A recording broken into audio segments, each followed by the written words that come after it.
Estou aqui mais uma noite, orando, né, à beira da fogueira, contemplando o céu aqui ao lado da casa.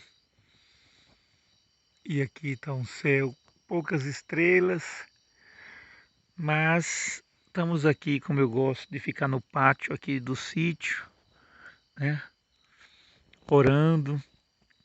Deixo uma fogueira acesa, estamos no mês de abril, não está frio, não está calor, uns 22 graus, temperatura agradável.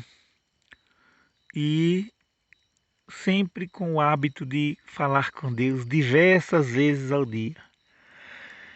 Vários encontros com Deus, vários. E agora é um período de ter esse encontro na fogueira, diante da fogueira, né?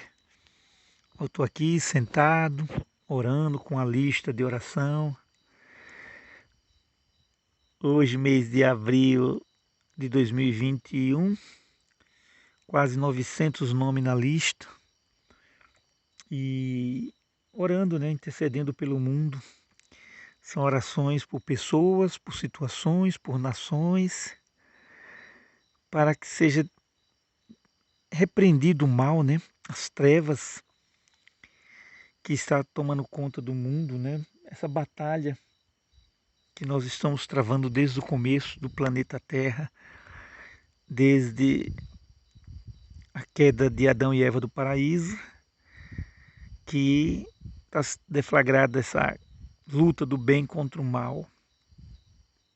E estou aqui guerreando em oração, como Moisés na montanha.